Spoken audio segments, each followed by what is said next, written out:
I'm gonna make this quick. Reading the review or reading the results of tonight's pay per view. Extreme Rules, which didn't have a hardcore match on the whole damn thing. I'm pretty sure this is WWE creative right here, and the old guy's having a laugh because the monkey's telling him that Brock's gonna win. I I how do you do this? Like you get out in front of your crowd in December and you say, "We understand things have to change." Ratings start doing this, and they give the title to Brock Lesnar. Why? So the whole thing about they need to create a new star, and rumor had it going into Money in the Bank they were going to create a brand new star. They were going to use that briefcase to create a new star, and they gave it to Brock. And they gave it to him in a match he wasn't even booked to be in. They could just walk out and get it, which made absolutely no sense. So if you're Brock Lesnar, you don't have to enter the match. You just have to show up, beat somebody up who's supposed to be in it, and you're in. I know wrestling's done it before, but at least it was announced. At least in the Women's Royal Rumble this year, we saw Becky come out and ask to be put in it and demand to be put in it when somebody else gets hurt. It didn't happen here. It's just Brock shows up. I'm glad I canceled the network. And when people say, well, NXT is good, I can't. Because if I'm supporting NXT, then I'm supporting that crap too. And I know AEW has its flaws. I know it has its problems. But I also know this. When I watched a 31-minute long video last night of highlights, it was just the highlights from the show all spliced together. I saw so many individual wrestling moves from AEW wrestlers you will never see in a WWE ring. Yes, the matches get repetitive. Yes, I agree with Simon Miller. They use too many moves on the ring apron. And it's sort of like how wrestlers now, the DDT doesn't mean anything. So if you hit somebody with a DDT back in the 80s, they were out. That move was deadly. It was over. Now you hit somebody with a DDT, you might get a 1.5 count out of it. You're not going to get a 3. And they get thrown around all the time. And when you undersell moves, you're also underselling your wrestlers. So Brock comes out tonight.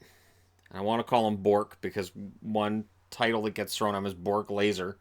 I don't even know where Bork Laser started as a nickname for Brock Lesnar, but Bork Laser sounds awesome compared to Brock Lesnar. So Brock comes out and he looks like Superman. Why? What was the point? Because here's the thing. Now, narratively, Seth Rollins had to low blow Brock Lesnar to get the belt off of him. And I said after Mania, that was stupid. You're making it so it doesn't look like anybody can legit beat Brock Lesnar, who's supposed to be the bad guy. That's not how wrestling traditionally works. Your unstoppable force is usually a good guy, and he's the one who has to get screwed over. If a bad guy is winning legitimately every single time, and he has to get screwed to lose the match, he's not the bad guy anymore, is he? I don't care how cocky he is or how he disrespects people in the crowd. If he's winning all of his matches legitimately, he's kind of not a bad guy. So you're confusing your narrative right there. He's never going to be a full-time wrestler. We know this. I know he makes a ton of money, but the thing is, if you take Brock Lesnar and you put him in a ring with Undertaker, you put him in a ring with anybody, that match sells. He doesn't need the belt. He doesn't, in my opinion, elevate the belt either. It means, oh goody, now we go back to not seeing it again. Oh, it was nice seeing the title while it lasted. And it's too bad because on tonight's show, Shinsuke Nakamura also won the Intercontinental title off Finn Balor, who a lot of people will have forgotten had the belt because he hadn't been on TV very much lately. I am all for this move if it means that Finn Balor goes over and joins AJ Styles and the club. That would be, if you could recreate Bullet Club in WWE, and you can do that with Finn, AJ, and the Good Brothers, right? Is it going to happen? I doubt it. WWE's in an interesting place because apparently the rumor is that they're approaching this like it's war, right? And they're at war with AEW. Putting the title back on Brock? Why? Why? What purpose? I'm asking a serious question. I'm not trying to be a smartass. I'm not trying to be sarcastic. When you're booking wrestling and you're booking your champions, you should understand there has to be an end game. Okay? And if the end game is this guy's unstoppable and nobody's ever going to beat him, okay. But people are going to get bored. Towards the end of Goldberg's run in WCW, and we talk a lot about how Kevin Nash beat him and oh, that was stupid.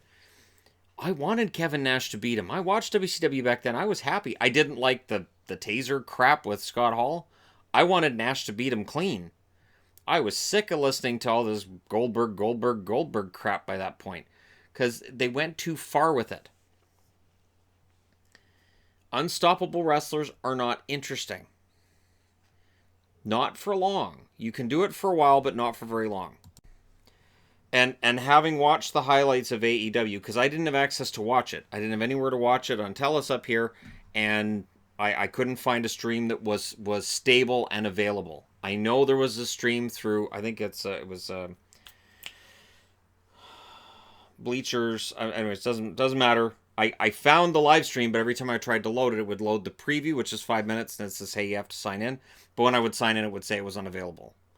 So it didn't work. And I'm guessing it's because there were too many people trying to watch that same live stream, and it just killed it. It's really important for the wrestling industry right now to get this right. Because if AEW's show sucks and WWE continues to sink, you're going to have two companies fighting over too small of an audience to survive and thrive. That's where we're at.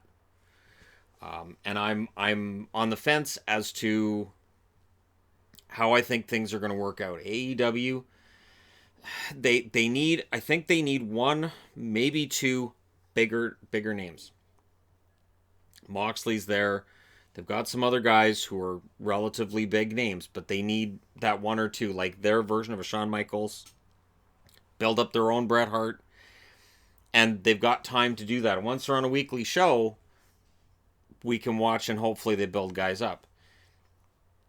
But while the booking I've had no problem with, although the idea to have Brandy Rhodes go over last night over Ali just threw me, because I'm not sure that you can, if you're AEW, say that WWE uses the nepotism thing and that it's kind of the same old crap, and then have Brandy, who's part of management, winning over a wrestler that you're trying to push as one of the faces of your women's division.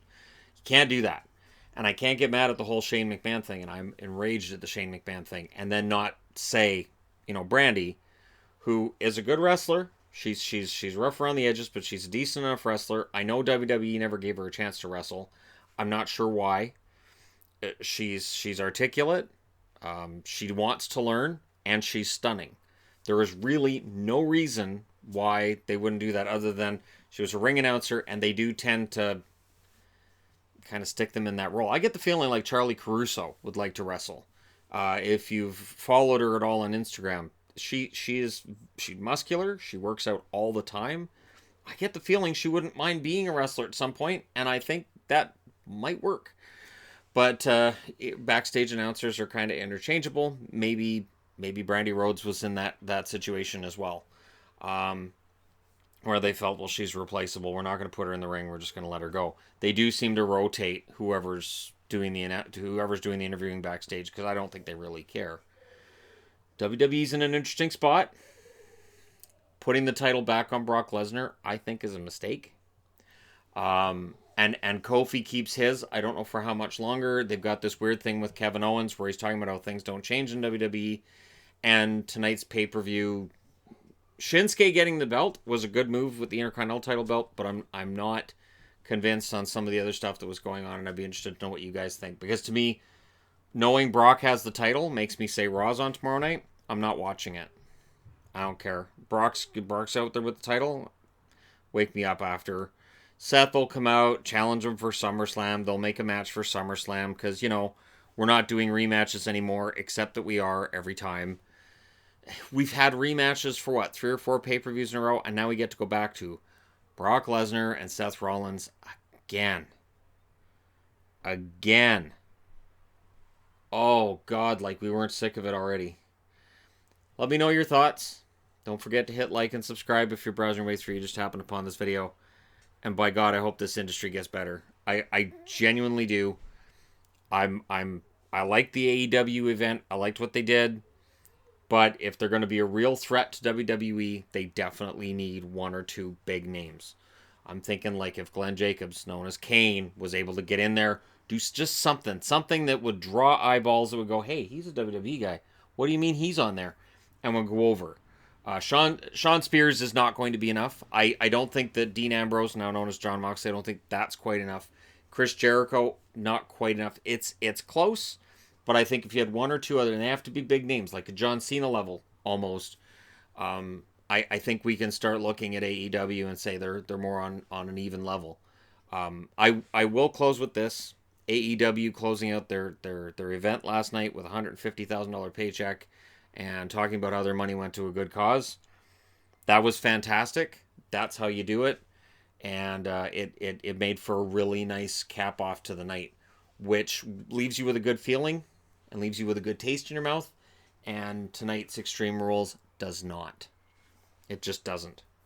We've seen this storyline with Brock Lesnar for years.